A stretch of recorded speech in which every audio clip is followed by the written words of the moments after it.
दूसरी अभिक्रिया है संकलन अभिक्रिया। पैलेडियम या निकल उत्प्रेरक की उपस्थिति में असंतृप्त हाइड्रोकार्बन हाइड्रोजन जुड़कर संतृप्त हाइड्रोकार्बन्स में बदल जाते हैं, जैसे कि इस अभिक्रिया में हो रहा है। यहाँ इस अभिक्रिया में निकल या पैलेडियम उत्प्रेरक के रूप में इस्तेमाल किए गए हैं। उत्प्रेरक वह पदार्थ होते हैं जिनके कारण किसी भी अभिक्रिया की दर बदल जाती है, लेकिन वे स्वयं प्रभावित नहीं होते। तीसरी अभिक्रिया है प्रतिस्थापन अभिक्रिया।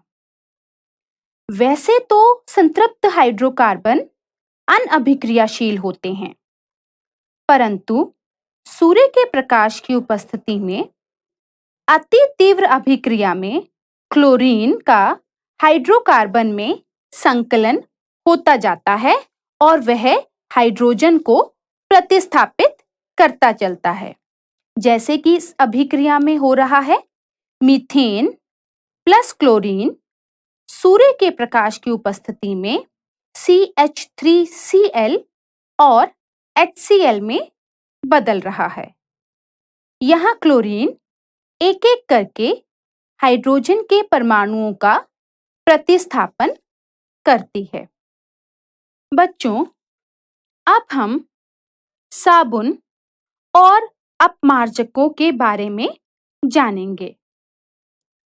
बच्चों, अगर आप अपनी किसी कमीज को पानी में धोने के लिए डालें, तो उसमें से कुछ धूल मिट्टी तो निकल जाती है, लेकिन कई दाग लगे रह जाते हैं। ये दाग धब्बे केवल पानी में डालने से साफ नहीं होते, क्योंकि ये तेल या चिकनाई के हो सकते हैं, जिन्हें हम सिर्फ पानी से नहीं हटा सकते। तो फिर इन्हें किस तरह साफ किया जा सकता है? आपने देखा ही होगा, कपड़ों को अच्छी तरह साफ करने के लिए हम साबुन या अपमार्जकों का इस्तेमाल करते हैं।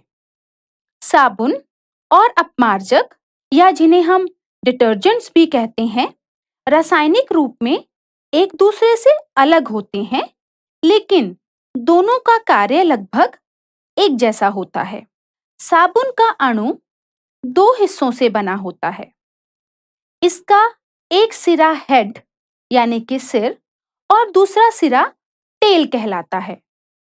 साबुन का हेड वाला भाग सोडियम या पोटेशियम का कार्बोक्सिलेट होता है, जो कि जलरागी या हाइड्रोफिलिक होता है, अर्थात यह जल में घुलनशील होता है।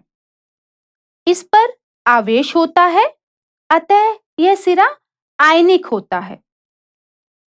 साबुन की टेल लंबी हाइड्रोकार्बन चेन होती है, जो कि जल विरागी या हाइड्रोफोबिक होती है। यह चिकनाई, तेल या धूल मिट्टी को आकर्षित करती है। जब पानी में साबुन को घोला जाता है, तो साबुन के अणु मैल के इर्द गिर्द एक खास अवस्था बना लेते हैं। इस अवस्था में साबुन के अणु के सिर यानी कि हेड वाला भाग पानी में घुल जाता है और इसकी टेल चिकनाई या मैल के साथ चिपक जाती है।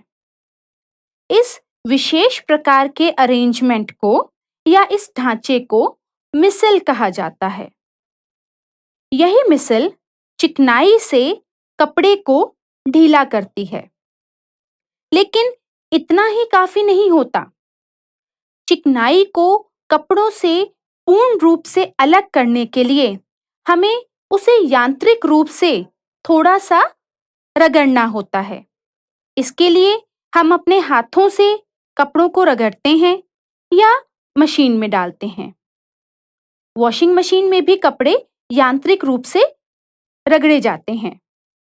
तो बच्चों, इस तरह साबुन और डिटर्जेंट मिलकर कपड़ों से मैल को अलग करते हैं और पानी से साफ करने के बाद मैल और ग्रीस कपड़ों से अलग हो जाती है और कपड़े साफ हो जाते हैं।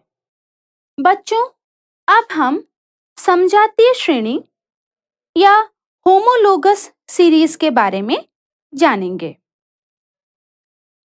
आप देख ही सकते हैं कि किसी हाइड्रोजन परमाणु को अल्कोहल परमाणु के साथ विस्थापित किया जा सकता है, लेकिन ऐसा करने पर कार्बन यौगिकों के गुण भी प्रभावित होते हैं। चाहे कार्बन की यह लड़ी कितनी भी बड़ी हो, यानी कि इसकी लंबाई कुछ भी हो। उदाहरण के लिए जैसे मेथनॉल, एथेनॉल, प्रोपेनॉल या ब्यूटेनॉल। इन सभी के रासायनिक गुणों में बहुत समानता है। इसलिए यौगिकों की ऐसी श्रेणी जिसमें कार्बन श्रेणी में स्थित हाइड्रोजन एक ही प्रकार का प्रकार्यात्मक समूह, जिसे फंक्शनल ग्रुप भी कहा जाता है, को प्रतिस्थापित करता है, उसे हम समजातीय श्रेणी या होमोलोगस सीरीज भी कहते हैं। अगर हम क्रमवार मीथेन, इथेन, प्रोपेन, ब्यूटेन और पेंटेन इन सभी के रासायनिक सूत्रों को देखें तो यह भी एक CH2 इकाई के साथ अंतर दिखाते हैं। तो यह भी होमोलोगस सीरीज का ही उदाहरण है।